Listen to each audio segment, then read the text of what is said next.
नमस्कार विद्यार्थियों। आज हम पढ़ेंगे अर्थालंकार। अब तक जो पढ़े थे वो हमने कौन से पढ़े थे? शब्दालंकार पढ़े थे। और आज अब हम पढ़ेंगे अर्थालंकारों के विषय में। तो देखिए, जो अर्थालंकार होते हैं उनमें अर्थ के अनुसार अलंकार निकलता है। किसके अनुसार निकलता है? अर्थ के अनुसार अलंकार निकलता है। तो जिसमें देखिए अर्थालंकारों में हम पहला पढ़ रहे हैं उपमा। क्या पढ़ रहे हैं विद्यार्थियों? उपमा अलंकार। तो ये जो उपमा अलंकार है, इसका जो लक्षण दिया है, प्रस्फुटम सुंदरम साम्यम उपमेत्य विधीयते। प्रस्फुटम सुंदरम, प्रस्फुटम सुंदरम साम्यम, साम्यमु उपमेत्य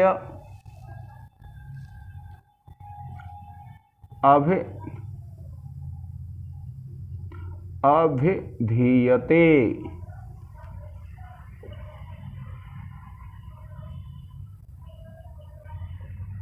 यह है विद्यार्थियों, प्रस्फुटम सुंदरम साम्य मुपमेत्याभिधीयते। देखिए, इसका मतलब होता है, जब हम इसका अर्थ लिखेंगे तो हम लिखेंगे अर्थात। इसका है स्पष्ट और सुंदर समानता, स्पष्ट और सुंदर समानता को उपमा अलंकार कहते हैं।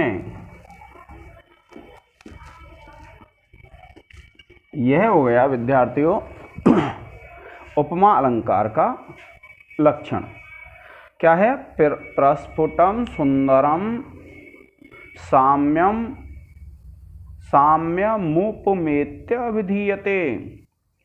तो स्पष्ट और सुंदर समानता को उपमा अलंकार कहा जाता है। अब देखिए, जब उदाहरण देखते हैं हम, तो उदाहरण में क्या है? तो ये जो उपमा है, यह उपमान 3 प्रकार का हो जाता है। कहीं तो गुण की समानता होती है, कहीं क्रिया की समानता होती है और कहीं दोनों की समानता होती है। तो आप लिखेंगे यह है उपमा अलंकार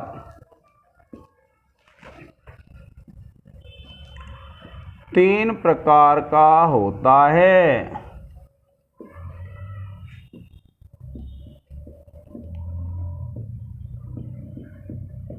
नंबर 1 गुणगत उपमा, नंबर 2 क्रियागत उपमा,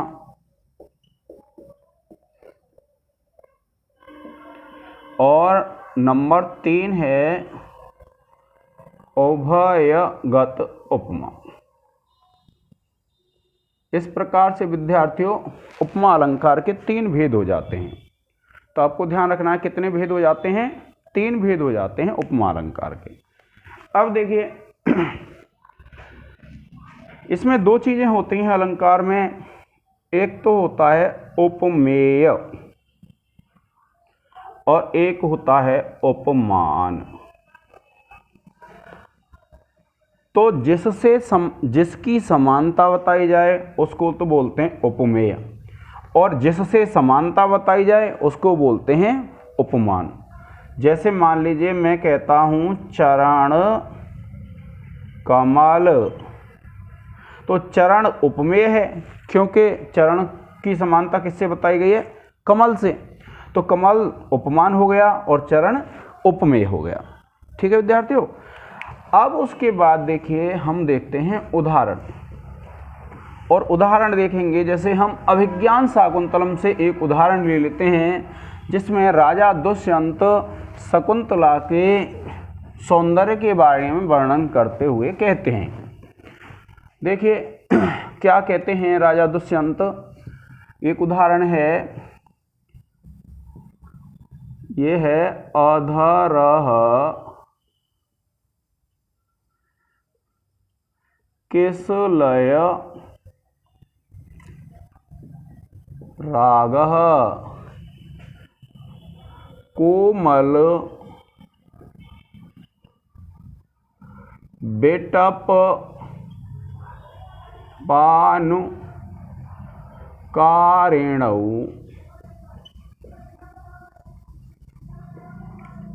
बाहु। क्या है? अदरः किसलय रागः कोमल बिटपानुकारिणौ बाहु। और फिर कहते हैं कोसो मामेव लोभनीयम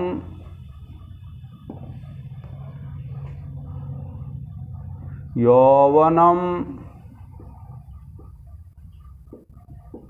अंगेषु सन्नद्धम। देखिए यह है 18वां श्लोक है ये, और प्रथम अंक का है विज्ञान शाकुंतलम के का। जब राजा दुष्यंत आश्रम में प्रवेश करता है तो देखिए वह क्या कहता है, आपको इसका अर्थ लिखना है विद्यार्थियों, क्योंकि अर्थालंकार है, तो अर्थालंकार है तो आपको इसको लिखना है। देखिए क्या कहा है कि अधरः किसलय रागः, कि अधर, अधर कहते हैं होठों को, यानी जो शकुंतला का वर्णन कर रहा है राजा दुष्यंत, तो क्या कहता है शकुंतला के जो होठ हैं उनकी जो लालिमा है वह किसके समान है? किसलय राग के समान। तो किसलय कहते हैं नए नए जो पत्ते होते हैं पेड़ के, तो जो पेड़ के जो नए पत्ते होते हैं उनको किसलय कहते हैं। तो उसके शकुंतला के जो अधर हैं, जो होठ हैं, वो किसके समान हैं?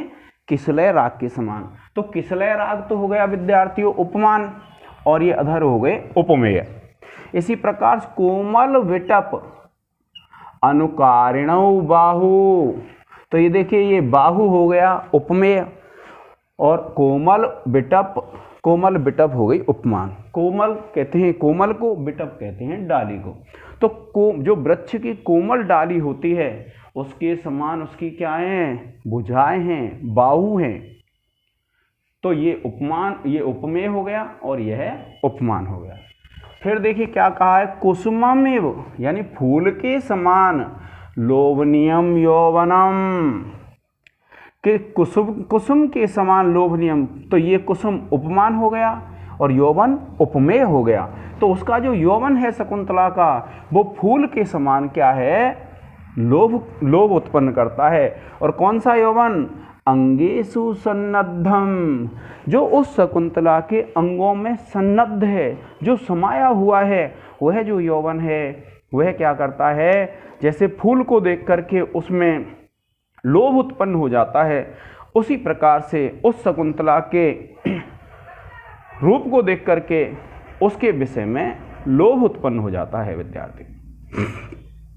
तो देखिए क्या कहा है कि अधरः किसलय रागः, कि जो शकुंतला है उसके होठों की लालिमा कैसी है? नए नए पत्ते के राग के समान। नया नया पत्ता जिस प्रकार से लाल होता है, गुलाबी रंग का होता है, उस प्रकार से जिस शकुंतला के होठ हैं। और कोमल बिटप अनुकारिणौ बाहु, और उसकी जो दोनों भुजाएं हैं वो कैसी हैं? कोमल डाली के समान हैं, जैसे वृक्ष की कोमल डाली होती है उसका अनुकरण करने वाली हैं। और देखिए कुसुमम एवं लोभनीयम यौवनम, और उसका जो यौवन है वो फूल के समान लोभ को उत्पन्न करता है। और कौन सा यौवन? अंगेषु सन्नद्धम, उसके जो अंग हैं उनमें जो समाया हुआ है उसका यौवन, सन्नद्ध का तात्पर्य है समाया हुआ जो यौवन है वो क्या करता है? लोभ को उत्पन्न करता है। किस प्रकार लोभ को उत्पन्न करता है? जिस प्रकार से एक फूल को देख करके लोभ उत्पन्न हो जाता है व्यक्ति के मन में, उसी प्रकार से वह जो शकुंतला का यौवन है, जो उसके अंगों में समाया हुआ है, वह यौवन भी क्या करता है? उसमें लोभ को उत्पन्न करता है।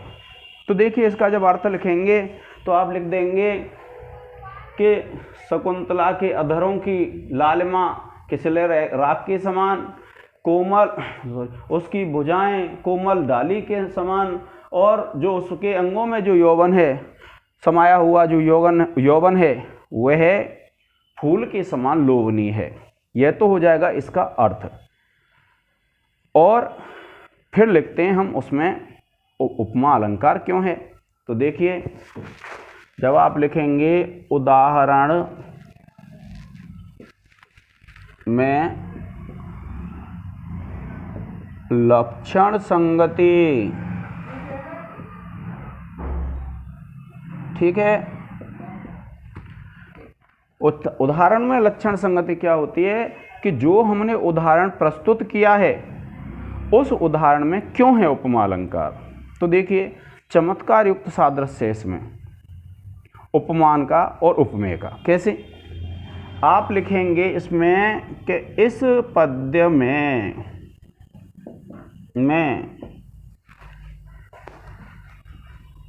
शकुंतला की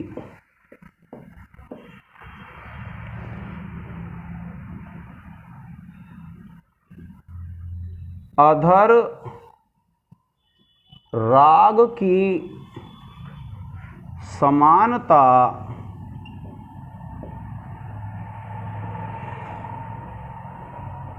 किस लय राग से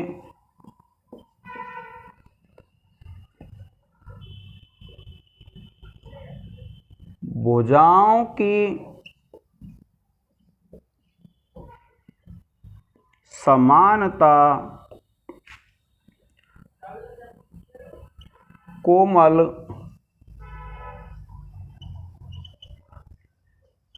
विटप, और विटप कहते हैं डाली, वृक्ष की जो डाल होती है उसको कहते हैं विटप। तो कोमल विटप से और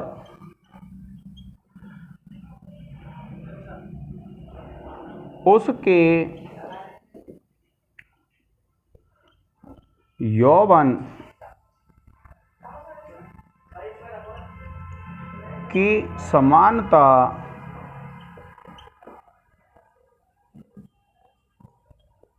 पुष्प से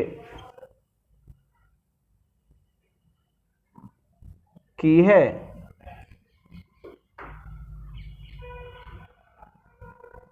अतः चमत्कार युक्त सादृश्य होने से इस पद्य में उपमा अलंकार है।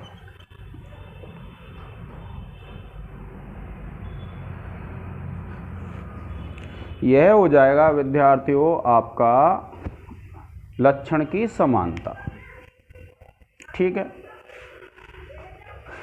अब बात आ जाती है, देखिए आगे जो भी है दूसरे जो छंद हैं उनको पढ़ेंगे। आज के इस लेक्चर में इतना ही। इसका एक स्क्रीनशॉट ले लें विद्यार्थियों।